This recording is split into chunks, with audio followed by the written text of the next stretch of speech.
It's the Sports Peninsula podcast. Coming up, the Detroit Lions will take the field this Saturday night to face the Washington Commanders in the Divisional Round of the NFL playoffs.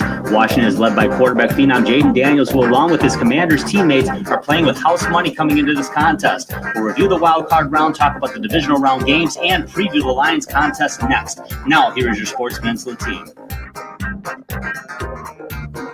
Welcome, everybody, to the Sports Peninsula podcast. My name is Dave Brzezinski. Drew, it is Friday evening on the eve, 24 hours, just about 24 hours before the NFC Divisional Round begins in Detroit, where the Washington Commanders will take on our Detroit Lions. We're going to talk about that, but we're going to talk about the wild card round from last week and also preview some of the games coming up before that Lions game. But to talk about that and more, first joining us is Coach Andy Scheel of the Marine City Mariners. Coach, how you doing? Dave, doing well. Exciting times, man. Exciting times on the horizon here. I just dug through the snow to get my blue floodlights ablazing in my house again. We the Yuletide, cheer. I love it. It's one of my cherished things is putting up my Christmas lights. But down they came for the blue. We're ready to go. Let's get this thing going, man. Hell yeah, that's right. I saw the picture too. It looked good. We're also done by Detroit's finest, Justin Merriquin. Justin, welcome back, brother. We missed you. Feels good to be back, and I'll echo what Coach was saying. This Detroit's just ready to explode in a good way with excitement and buzz. We got the auto show going on. Right now as we speak, our Lions play the Commanders. Tomorrow night at 8:00. The city is going to be rocking. Generated revenue for the city of Detroit is $64 million. This weekend alone. So it's just complete pandemonium. Like I said, in a good way. Like people are just fired up everywhere you go. Heck, my neighbor across the street, he's flying Detroit Lions flag very proudly. It's great to see that when I go to work every morning, just, in the wind, just, seeing the Lions logo and stuff. So it's great. This is extremely, extremely exciting.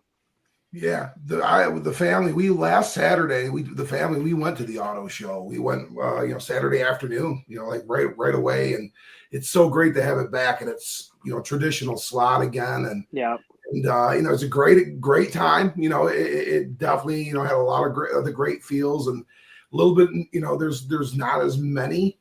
It was a little bit of a smaller as far as the manufacturers that were there, but they had these rides now.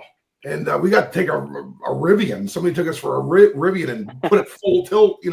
We're flying around in a Rivian and an old Kobo.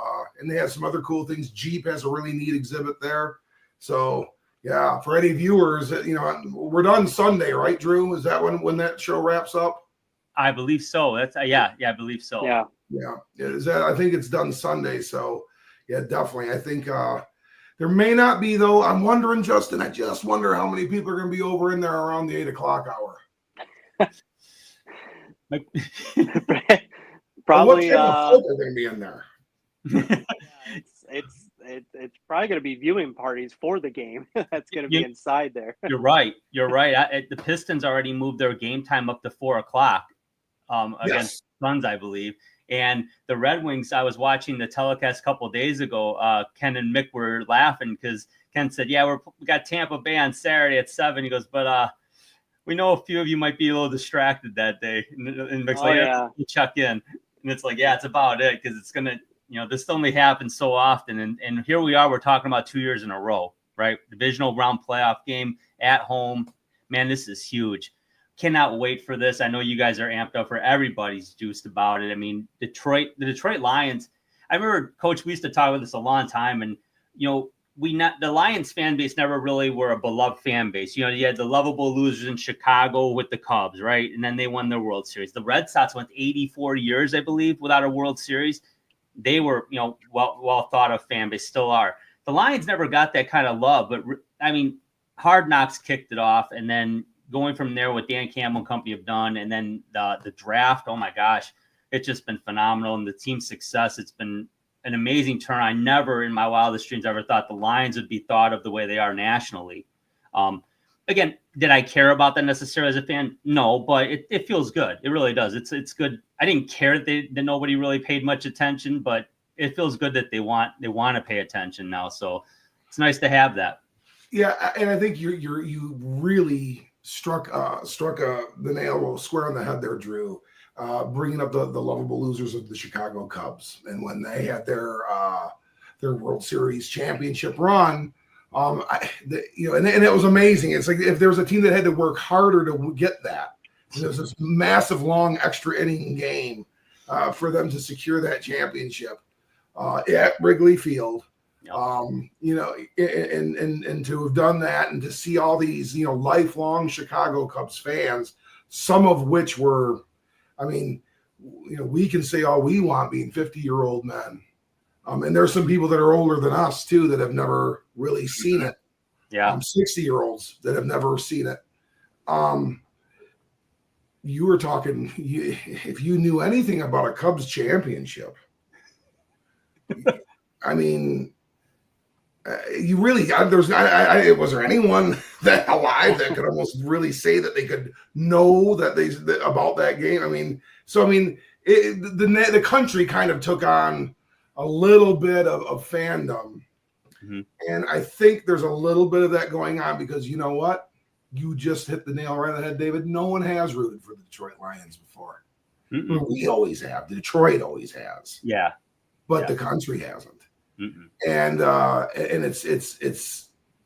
it's cool, and we won't let go of it for quite some time. It's gonna be around for a while, don't you think, Justin? I think despite whatever is going to happen postseason, and that's for a conversation for another time when it becomes a fact, or those become facts, or whatever the case may be. This is gonna be good. This is gonna be like this for a while, don't you think, Justin? Oh yeah, I'll go back to earlier in our group text what you said, Coach, about the kids. Today that are seeing the success of the Detroit Lions. Growing up, I didn't see, too much success, but, I love the team. I didn't have the heart to root for another team. But when you have players, like Amon-Ra St. Brown, that, these aren't just players. These guys are very personable and, they love kids and they love the community too. J-Mo being out, going to Coney Islands and, given, having a coat drive and stuff with David Montgomery and company. So these guys are actually fully ingrained into the community and the whole, Metro Detroit area. So, yeah, that's going to touch the kids. And these kids are going to grow up seeing this successful team because a lot of people might think like, oh, this is only like a short term. No, I think this is built for long-term success. Yeah, will we see like another, championship game or, divisional round or something, maybe next season, maybe not, but you're going to see some really good football and you're going to see some winning football, which, all three of us have seen a lot of, bad losing football. And now that's flipped the script, it starts at the top, with Sheila, Ford Hamp, and then it goes on down, Chris Spielman and company. And then of course, Brad Holmes, Dan Campbell, all those guys. So I think they're building something, all of them, for long-term success. It's not anymore the short term, like the shiny new toy, got to have it. Of course, we want to win the big one. That's the elephant in the room. But also we want to have long, sustained success. And I think that's what the Lions are doing. Yeah, you guys are right. And Coach, Justin mentioned our text earlier amongst ourselves prepping for the show, talk about your own son. His fandom, he saw, the level of futility from the Red Wings, the Pistons, and the Tigers, from 3 years prior. And then the Lions, even when with Patricia and Campbell's first year, all four teams were struggling and some at epic levels, for themselves internally. And it's just, wow. We never had that as kids, even as young adults. We had down years, but there was always one team that was all, the Wings made the playoffs 25 years in a row. You always had that, and gosh, I feel for the kids that are about anywhere from 15 to 20 right now, but they're loving it now. Oh yeah. And I work in a middle school. So, I get to see kids and true kids, middle school kids are kids still. And, every day, and just, everybody. I saw today, I saw Hutch jerseys.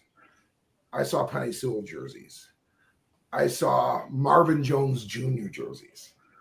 Nice. I saw Gibbs jerseys. I saw Barry jerseys. I saw Montgomery jerseys. I saw Megatron jerseys. I saw Matt Stafford jerseys.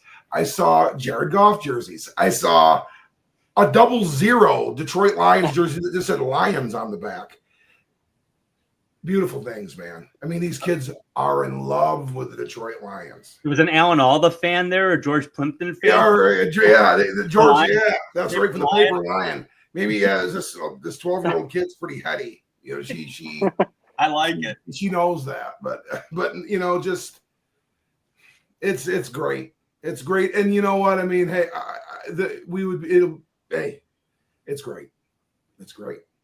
It does. It feels good. It's to give people a perspective or watching this that aren't from the area. I mean, Detroit's a bigger city, obviously. I mean, the city itself's huge geographically, but there's almost 5 million people in the Metro Detroit area, and that's where we're all at. But it's got a communal, mid-sized town feel to it, even though it's a pretty big metropolitan area. But it's got a smaller town feel to it. It doesn't feel like a metropolis, like even a Boston or a Chicago, or those are places I've been. It's got more of a smaller area, like a Nashville feel to it. If you've been there, it just seems smaller and more communal, and I dig it. I mean, I grew up here. I came back. I really love it. So it's fun to see everybody getting involved and really appreciating this, fellas. Kings of the North, the Detroit Lions. We're in the divisional round. Lions are 15-2. Road to the Super Bowl. Super Bowl 59 goes through Ford Field, no matter what. Do the Lions wreck other teams? I wanted to ask it before we jump into this, because we're going to talk about the wild card here. Guys, we saw the Vikings this year. Lions had to take them on. They were undefeated, and Detroit had their one loss against Tampa. They go to Minnesota and beat them. And the Lions had a habit of beating teams, and those teams would lose the next week. And the Vikings lost to the Rams, ironically, that next week. But then they rattled off 9 straight. Last game of the season, Detroit beats them, takes the North. Wild card, Vikings-Rams. Guess what? They lose again. And I'm wondering if Sean McVay might send Aaron Glenn and company a bouquet of flowers, because I think, Coach, Aaron Glenn laid the blueprint down on how to get to Sam Darnold and how to disrupt that offense. What do you think? Yeah, and this is with a set of personnel that's not at full tilt with the Lions, and we threw a masterpiece together and really rattled him, and it became very clear that he was extremely uncomfortable throwing the football downfield, even in close proximity. I mean, he just became an inaccurate quarterback. And very ineffective on third down throwing the football. And really it was sight unsound, that Monday night game. I mean, the Rams were very impressive. They defeated the Vikings basically about the same score that we defeated them the week prior. And it was kind of a carbon copy. You saw this flustered, kind of panicking, kind of, mentally just out of, off schedule, Sam Darnold, and very inaccurate throws. And you're picking the wrong guy to do that with in his home field. Number 9, if you're going to be throwing inaccurate against him, that's when you need a run game. Because you got to keep going. Number 9's gonna do you good, and he did them. Yeah, and and even though they were a home team, they had to go to Glendale because of the fires. But it looked like a good. They had a good fan base, and a lot of people were able to travel, so it was a good crowd. It seemed like it was a pretty lively atmosphere there, which was good for both teams. But Rams paid, I think, for like a constant shuttle. I think they ended up taking something like almost like 24 buses. Wow. 24, like starting at 6:30 in the morning, and they all got there for game time from LA. They shuttled them back and forth on these, paid for them. I think it was their season ticket holders. Oh, okay, I got you. Yeah. Interesting. So I mean, but you're right. They did have a nice presence there. Yeah. Guys, let's talk about, obviously we're not Vikings fans, certainly, but, we're football fans. And, we talked about how great, and Sam Darnold was great this year, no question. But, man, he got exposed. I would say going back, Justin, to not only to the Detroit game, but I'm talking about that Green Bay game the week before. I saw Sam Darnold under duress. Now, he was able to make plays ultimately, and he was able to get scores. And really, Green Bay's offense was ineffective that game. And more opportunities presented themselves. He was able to dig out of it. So, but that's 2.5 games really straight now against quality teams. Don't get me wrong, but that Darnold struggled. Minnesota's got a hell of a problem, don't they, Justin? Yeah, they have a big problem, I think. Obviously, what's looming ahead is the decision. Do you keep Sam Darnold and do you give away J.J. McCarthy, give away as in a trade? And then also, what do you do with Daniel Jones? Are you going to keep him, around, or are you going to offer him as trade bait as well for other teams, some rebuilding teams, or another team where he can go be a backup that's better suited for him? So, and to your point and credit about that Green Bay game, the one thing that stood out that wasn't apparent in our game, the Lions, and then the Monday night game against the Rams, was the running game. Aaron Jones was and that was his old team, so he's a little bit fired up for that one. Sure. But he starts off kind of good, and then he just stutters like completely. So obviously at this point of the season, especially the playoffs, guys are hurt. I think he was way more hurt than, he was willing to, open up with. And then, the backup Cam Akers, who they got back, a second stint, and then a former LA Ram himself, He wasn't doing too much too. But like Coach said, Sam Darnold was just inaccurate. He was, throwing, away both to Addison and Jefferson. Jefferson was visibly frustrated, throughout the whole game. You have the best, arguably the best wide receiver in the NFL, and you're throwing 3 to 5 yards short, and he's waiting to get that ball to make a play, and he just couldn't make them, all game. Jared Verse did a phenomenal job. That guy is, oh man, you talk about a disruptor.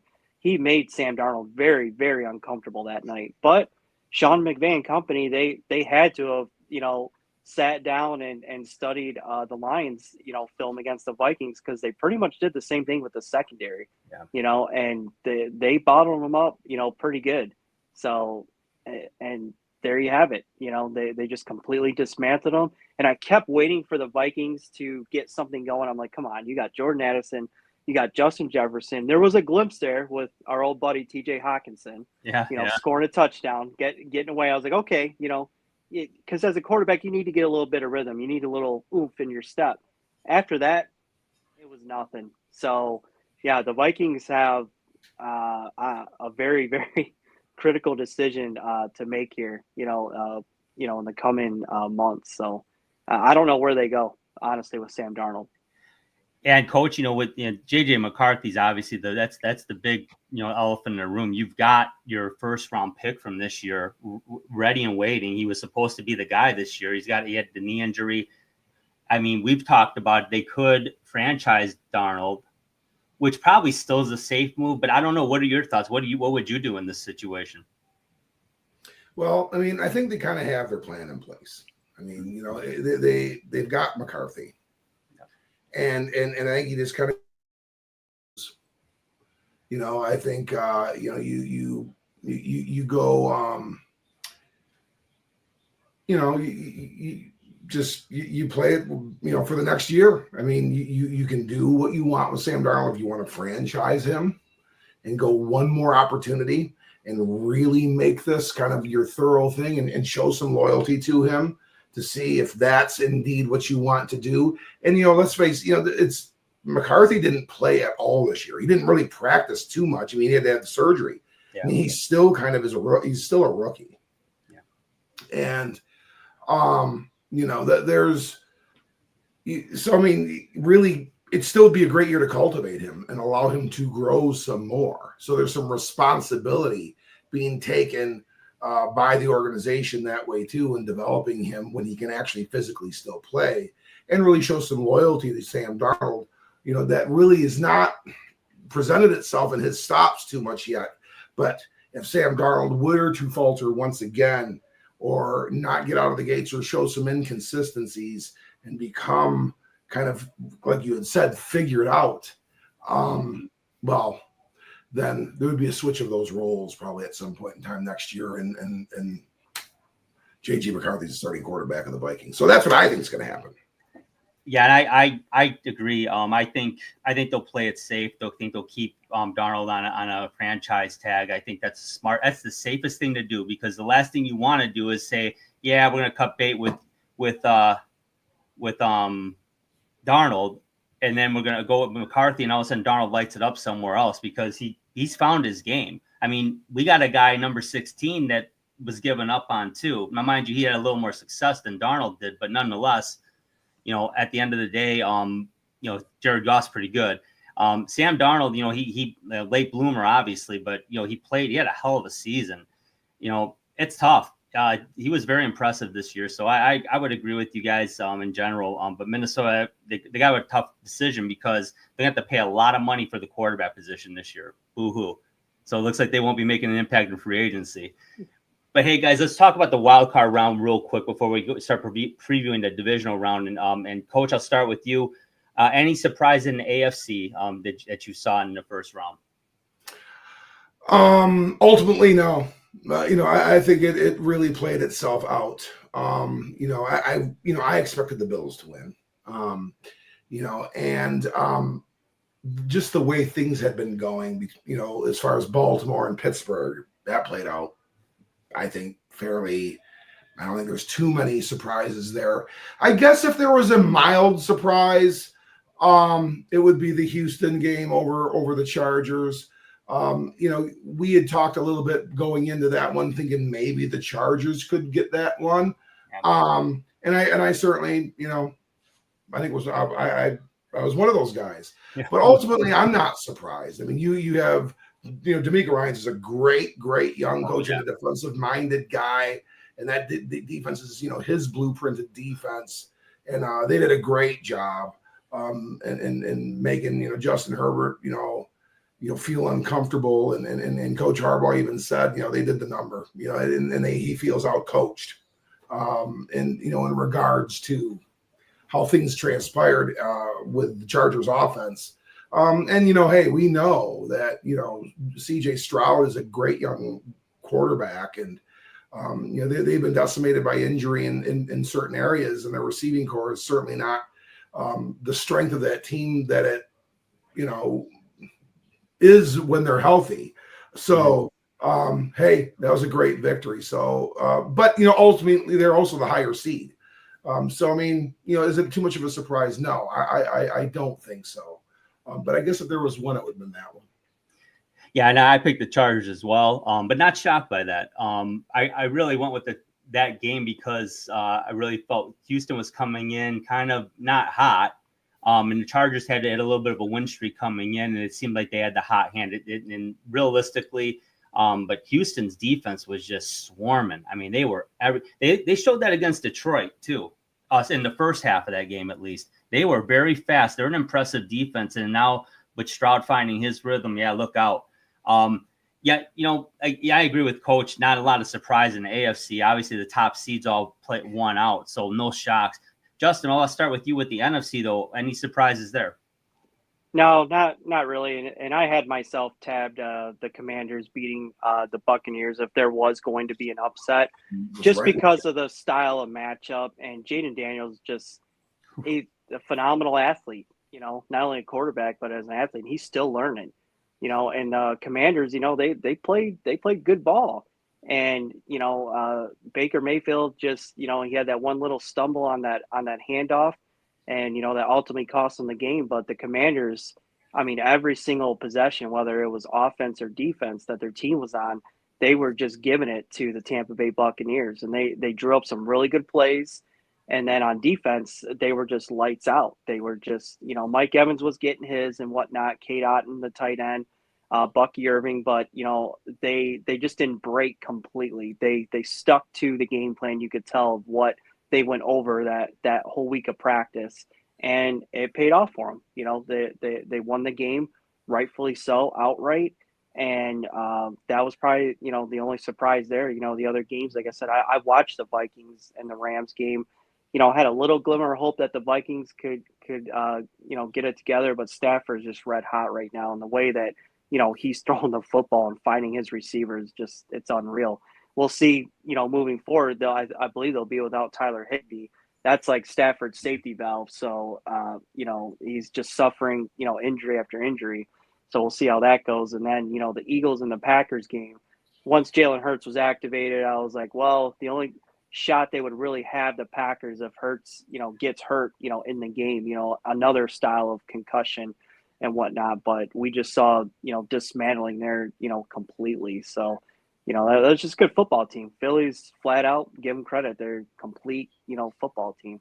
Yeah. No, But they're beatable. They're not, I don't think that they're just, the scary big monster, you still give them respect, obviously with Saquon Barkley and company. But I do think, watching some things in that Green Bay game that they are beatable. Yeah, I would agree with that. But yeah, good synopsis. Hey, Coach, before I get your take on it, we got Barry Sanders back there, don't we? I tell you what, this is a special episode. I mean, He's a champ. We're talking about this is a Detroit Lion. I mean, when we're talking about everybody's glued, we have 10-year-old Boston Terriers that are getting on podcasts talking about Detroit Lions. This is Barry Sanders, Shield. He is a Boston Terrier. He's wearing his Detroit Lions collar he's had since birth. He's a big fan. He made this appearance on his own. He's oftentimes snuck in on a couple of episodes, but always kind of takes a peek out the window and wants to head back out. This time he hopped up and made sure his camera presence was felt. So, I mean, he's going to be in and out of the scene here, folks. But, he knows what's at stake tomorrow. But you know what we can say here, Drew? Yeah, what's that? What we can say. You can put this in the byline on, and ESEN. You're welcome. Roku channel, you're welcome. Barry Sanders is on our podcast. This is true. This is true. I just won't add him because wink, wink, right? No, that's cool. He's cool. He's a cool guy. He's a champion. Hey, but Coach, and now getting back to the wild card NFC, were you surprised by any of the results? I like Justin. I felt very strongly about the Commanders winning that football game. And I think the world of the Tampa Bay Buccaneers. I think that's a very, very good franchise. They've really been steadfast this 21st century.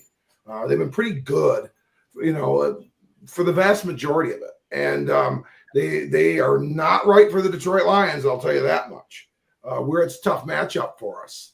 And, I think, they're going to be an NFC South competitor and contender for some time to come based off of that defense. Baker Mayfield, who I think, deserves definitely a little bit more run there. And you've got a Hall of Fame receiver and another great one underneath and some good young ones like Jalen McMillan.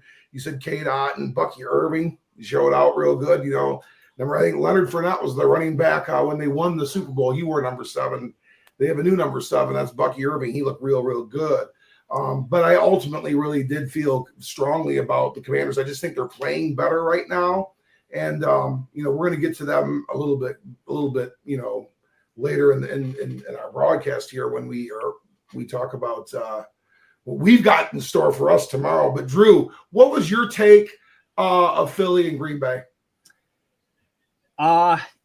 Honestly, I wasn't shocked by anything, but I was mildly surprised that Philly handled Green Bay like that. But I was more disappointed in Green Bay's performance. I didn't think Philly was great. Philly was very good everywhere, but they didn't pass the ball well at all. I mean, it was not a good performance by Jalen Hurts at throwing the ball. They were able to run, certainly, and their defense played really well. But Green Bay did not play well at all. So I guess my surprise is that I agree with Justin. They're not the big green monster. I respect the hell out of them. They're a great team, but they're not playing great necessarily. And that happens a lot. So I guess that would be my take on that, Coach. Yeah, Justin, what do you think? I mean, I totally agree with Drew. I think Green Bay looked out of sorts when they played the Bears in the last week of the season. They messing around, and Love gets dinged up and hurt, and they played like crap, and they set themselves up for not a great shot at things. Unlike last year when they went in to AT&T Stadium and beat the doors off the Cowboys. This was not that kind of Green Bay Packers team. You never beat the 49ers. Yeah. Right.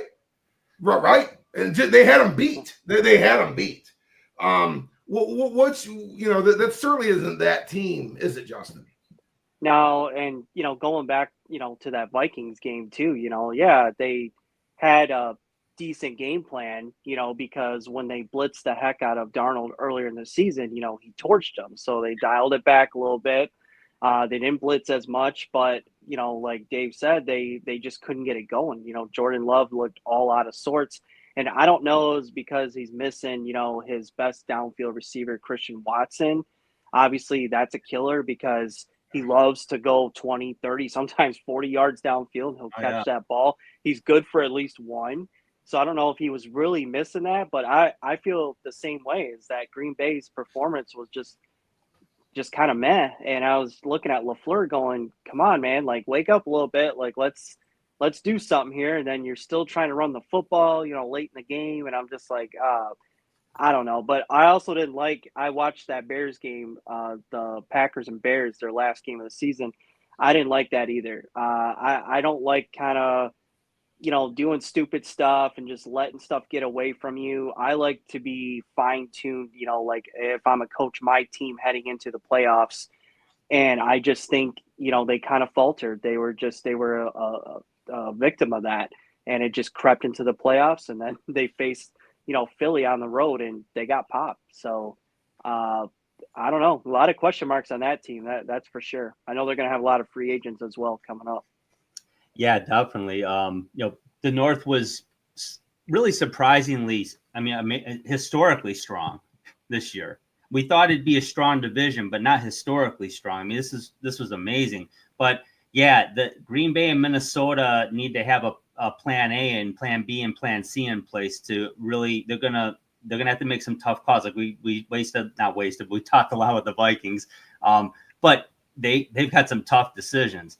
The Lions, the Bears are more in a position to make a jump than quite honestly next year than I see those teams making. Detroit's window, I'm being honest, I think it's at least 3 or 4 years right now of being an elite football team.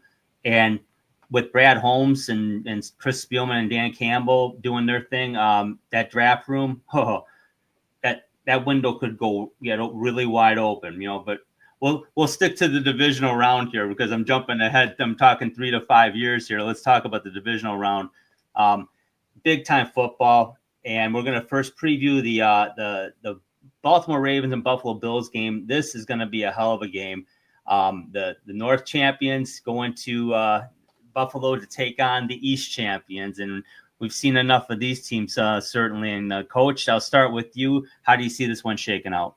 I tell you what, if it's going to be nasty weather, advantage Derrick Henry. Mm-hmm. And that's going to be an equalizer.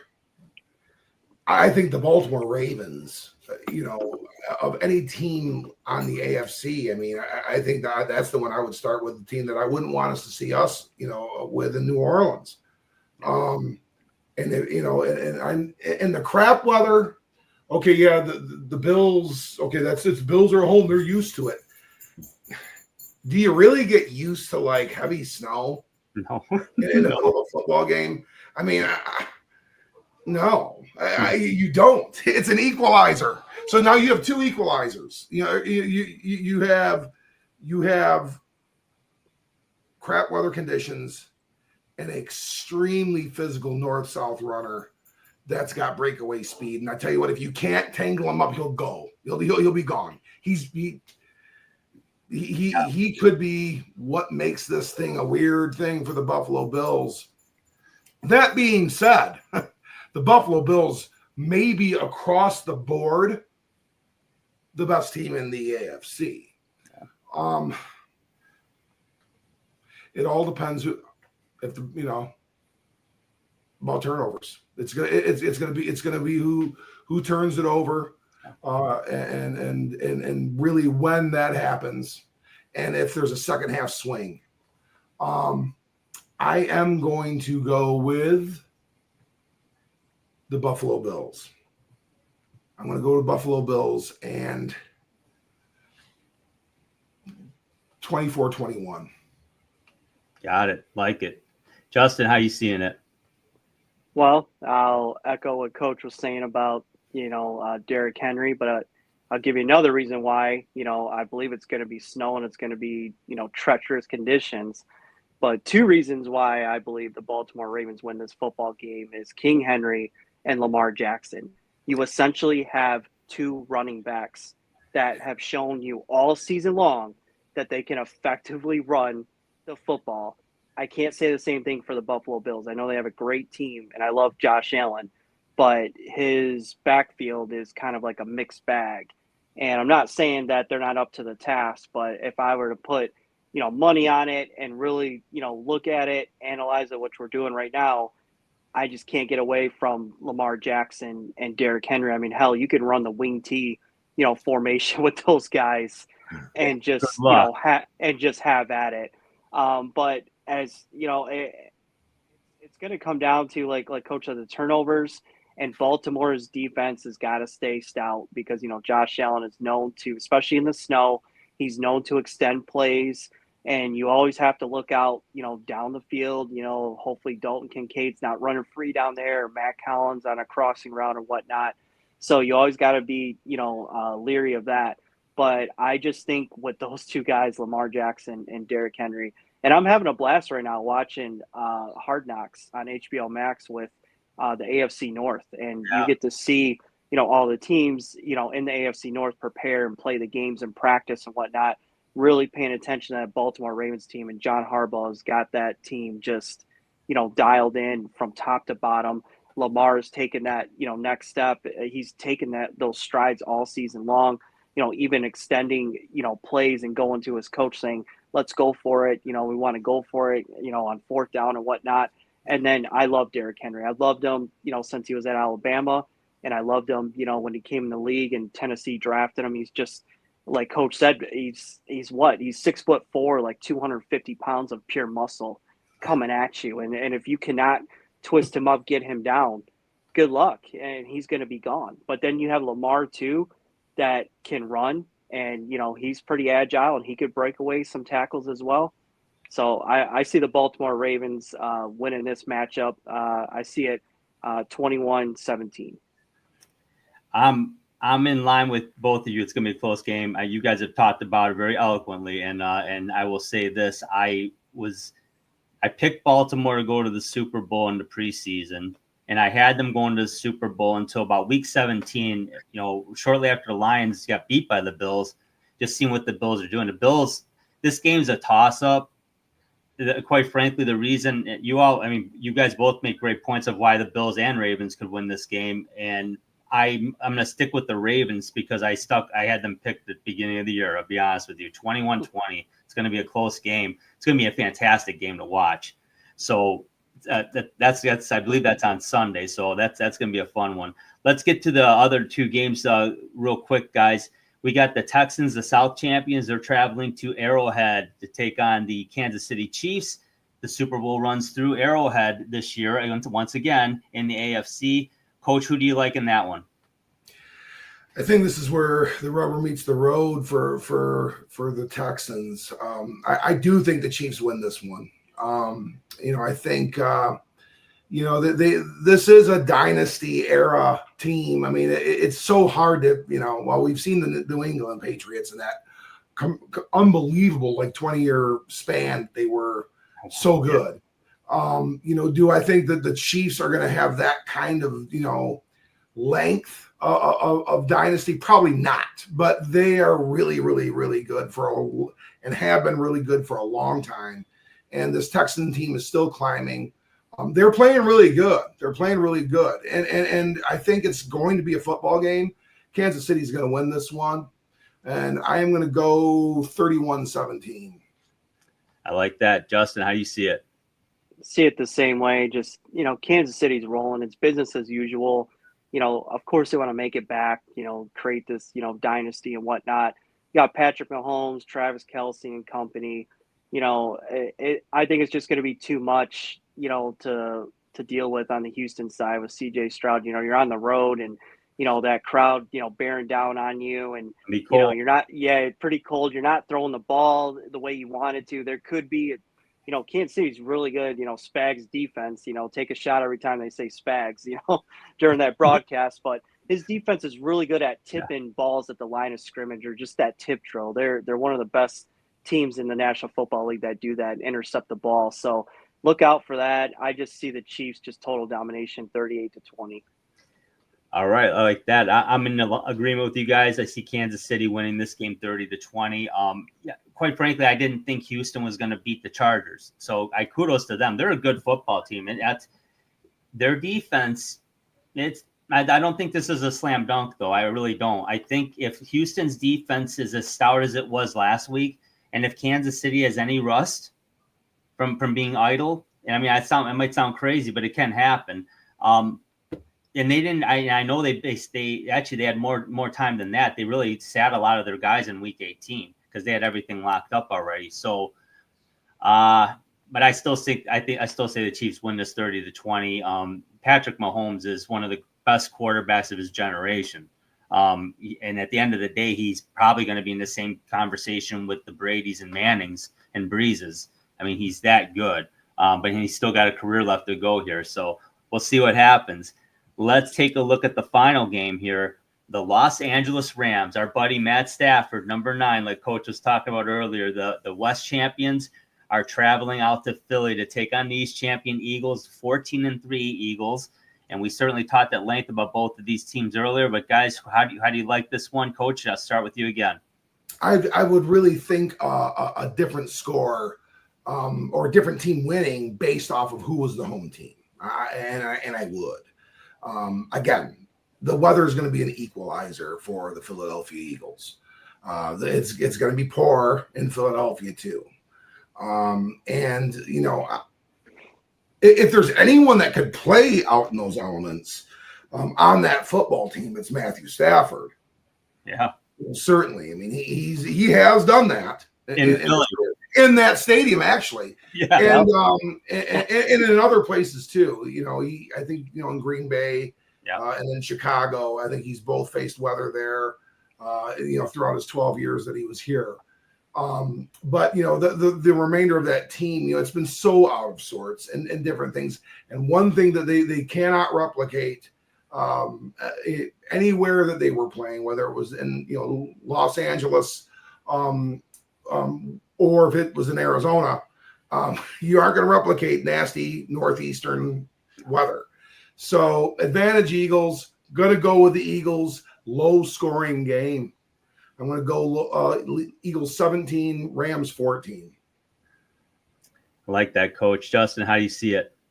I see it the same way. If the weather was just a little bit better, I would probably put, Stafford, and company, what we saw, in Glendale, obviously just lighting it up.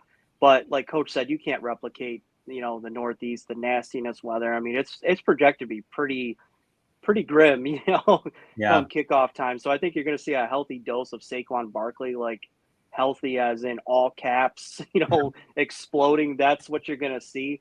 You're also going to see, some quarterback keeps with Jalen Hurts as well. So similar to Baltimore. Yep, similar to Baltimore. So you're going to see those two guys carry the load a lot. And with the way their defense is playing Philly, they're at home and the conditions, per se on their side, they're just going to overwhelm the LA Rams. But I have a low score too. I'm going to go 14-10 Eagles. Yeah, it makes sense. I mean, guys, I'm if the weather wasn't a factor in this one, I was going to pick the Rams. Oh, sure. But absolutely, yeah. And that was going against the grain for me because I had the Eagles going onto the NFC Championship, but I still do. Because of the weather, I think it's gonna be a funky score.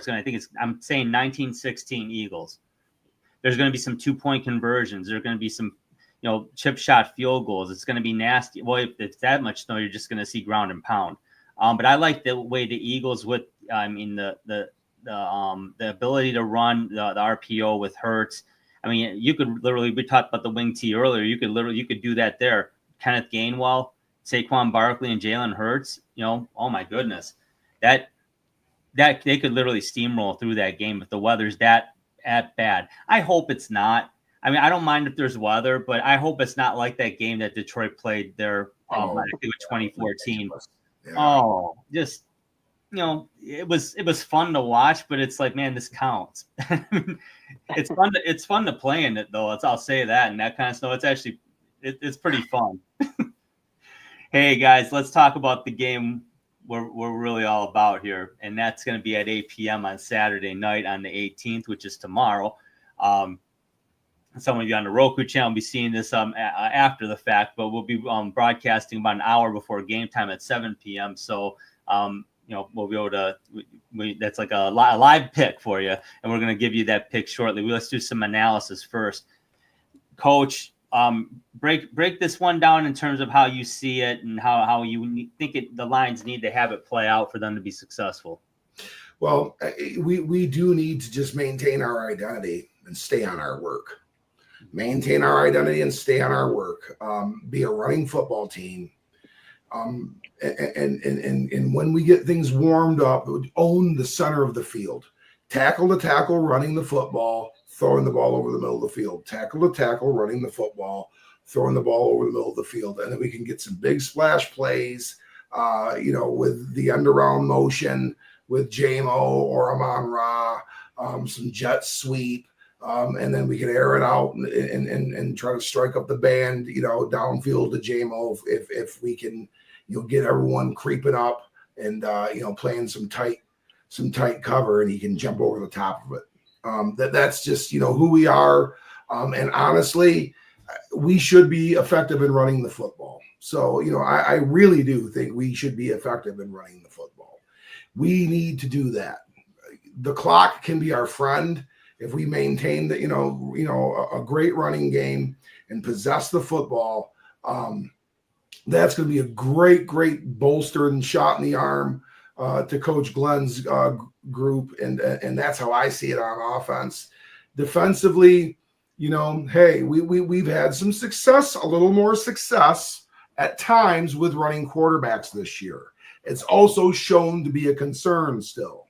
Mm-hmm. This is the finest one we'll have to play. I think, it's safe to say at least, we got to see him after year 2, but I think after year 2, we'll be able to say one way or another if Jayden Daniels is better than Kyler Murray. And let's face it, Kyler Murray's, still considered a pretty favorable quarterback in this league. Yeah. So I think we're talking about a special talent there and a good team and a guy that's cool as a cucumber.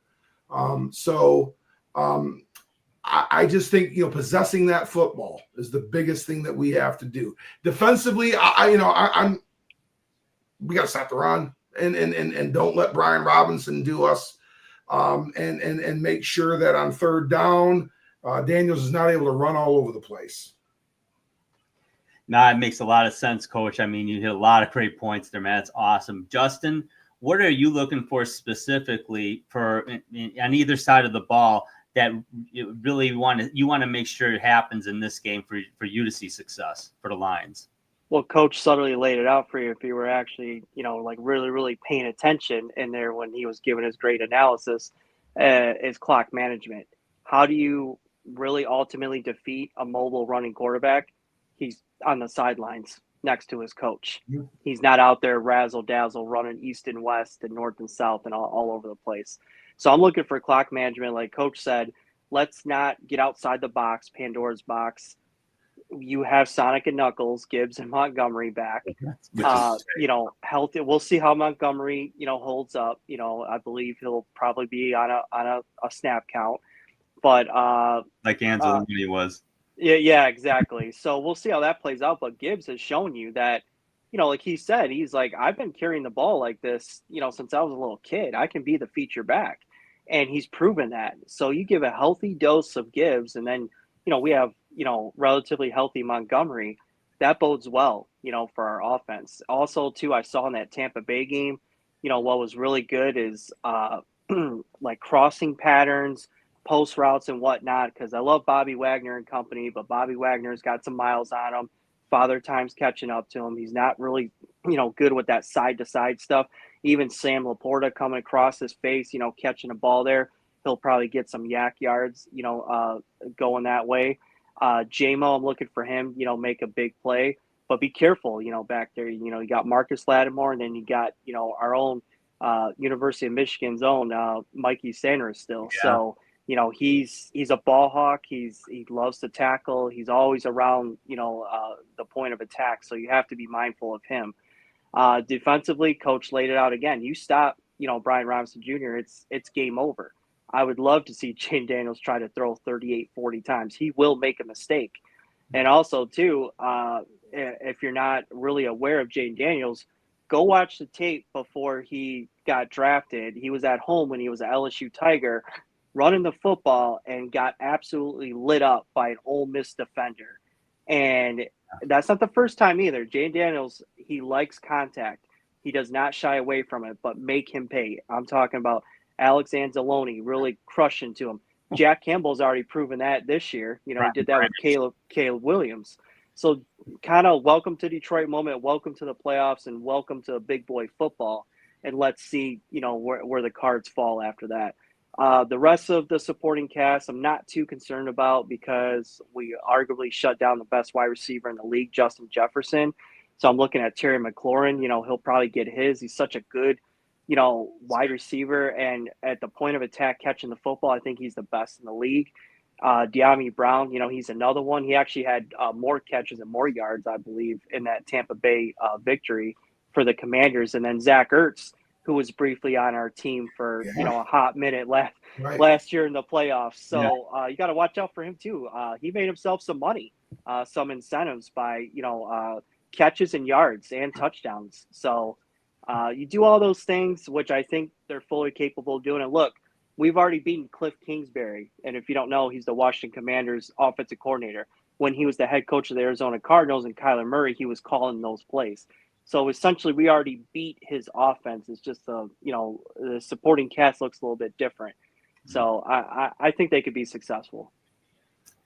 Yeah, you guys make a lot of great points. I guess just how I see it offensively, I agree. We got to run the football, and getting David Montgomery back is so huge. Not just in the sense that I don't believe he's 100%. So he's gonna. I mean, what Sonic and Knuckles, like you said, Justin, keep your entity still, like you said, Coach. Gibbs and Montgomery together. Get Montgomery spelling Gibbs and just establishing that run. And for some reason, Washington's defense struggled against the run this year. They're a very good defense. You guys talked about it. They're a very stout defense. It's gonna be a struggle, but the fact that if the Lions are able to establish the run early and often, that loosens up that secondary, which is really Washington's strength. That that back five, and then that's where Jared Goff goes to work, and that's going to make a long afternoon or evening for the Commanders if they're not able to at least contain the Lions' run game. Defensively, you guys hit on the head. What's gotten the Lions here is what they're going to do. They're going to play aggressive, tight man coverage, and they're going to blitz. How can you not love that kind of defense? And like we've talked about, these guys hit like sledgehammers, man. I've never seen a Lions defense this aggressive in my fandom since 1980. Saw some really good defenses. But, man, these guys are ball hawks, and they hit, and they really contain. They're a very disciplined team in terms of how they tackle. Yeah, but they had lapses. Of course, it's going to happen. But I've never seen such a sure tackling defense for the Detroit Lions. I'm just really impressed with that. There's so much going in the Lions' favor. What does concern me are two very succinct things. There's one, talked about it, Justin, Jayden Daniels. Coach, you talked about Jayden Daniels. How can we not? He's their best player. He's so dynamic. Let's face it, he's going to get his. Contain him and make him have to throw it to earn it. Contain him in the pocket the best you can. Like that was the same defense against Kyler Murray. Collapse the pocket, but make sure that whoever it is uncomfortable and has to throw early. Don't give him the opportunity to go east and west. It's trouble. The other thing is they're a good football team, and they're playing with house money. They have nothing to lose. I believe they're a 9-point underdog now. or so 9.5. 9.5 now. It went from 5.5 to 8.5 to 9.5. What's Vegas saying? So, and they, like I said, a lot of people didn't even expect them to make the playoffs in the preseason. Many people, I thought Tampa was going to find a way, to be honest with you. I had Tampa beating them. But kudos to them. They won. Not afraid of Washington. But at the same time, I think if the Lions can be the Lions, they're going to win this football game. So that's my prediction. We'll give my score in a little bit, but Coach, how do you see it? Yep. I think, I think the score is going to look closer. They're going to cover, barely, but they're going to cover. And that score is going to look closer because I think there's going to be some, mixing and match. They're going to stay healthy for the NFC Championship game, right?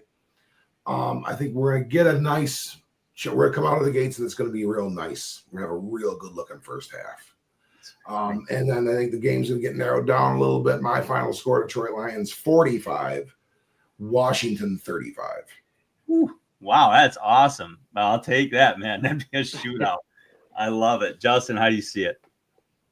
Kind of similar. We're going to, the crowd's just going to be rocking. We're the number 1 seed. The road goes through Detroit to the Super Bowl. So they're going to be gassed up, juiced up, and whatnot.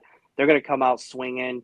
And I think we're going to get the Commanders reeling in the first half. Second half, kind of typical Lions, kind of like foot off the gas just a little bit, like cruise control, like, okay. But ultimately, I think they pull away. They have this game in hand, 41-27, Lions.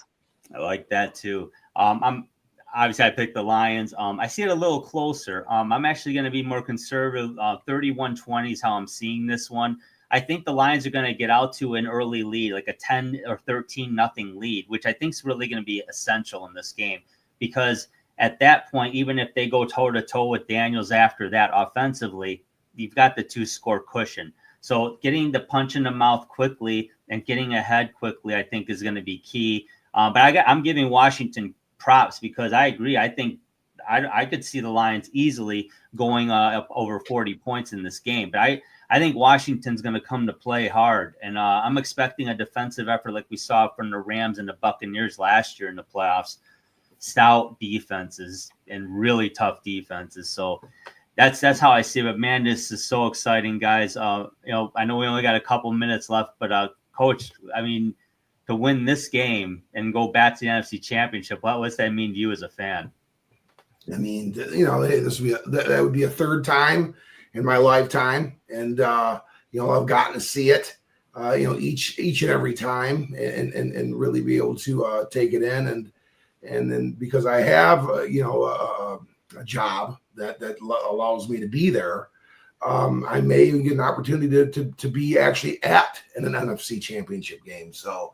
It has settled into me that we are this good. And but I'm going to savor every moment of it. Justin, what do you think? One word comes to my mind is appreciative because I know how hard, it is, to make it back and stuff, like just, NFL history and just watching other teams do it, watching other teams fail. Like the Buffalo Bills in the 90s going 4 straight years to the Super Bowl and not coming away with the single victory, so I'm just very appreciative of this team. And it just seems like it was just a couple weeks ago we were talking about, them going to San Francisco and possibly, making it to the Super Bowl. So I'm just riding the moment, wave of emotions here. And I'm just very excited, very, very, not just for me, but for all of Detroit and just really the state of Michigan. Drew, the final minute is yours, my friend. Well, I'll say I agree with you guys. I mean, I think it's just really cool. I mean, I was looking back because we're going to do a show in the off season about, what were the best Lions teams we saw in our fandom. And I was really thinking, this is it. I'm unveiling it, it is a surprise. This is it. I mean, we've seen greatness, but wow, this is incredible. So yeah, appreciative is a great word, and really excited about it, and just go Lions. Let's forward down the field, and let's hope we talk about another NFC Championship next week. So for Coach Andy Scheel and for Detroit's finest Justin Merrick, I'm Drew. Take care, everybody. We'll talk to you soon. This has been the Sports Peninsula Podcast. Thank you for watching, and don't forget to subscribe to our channel. Follow us on YouTube so you don't miss an episode at the Sports Peninsula Podcast. You can also follow us on Twitter X. Just look for @SportsP Podcast, and follow us to keep up on sports around the great state of Michigan and beyond. You can also catch our show every Saturday night at 7 p.m. on the ESEN Network channel as part of Roku. When you want to hear all about sports in the great state of Michigan, there is only one Sports Peninsula Podcast.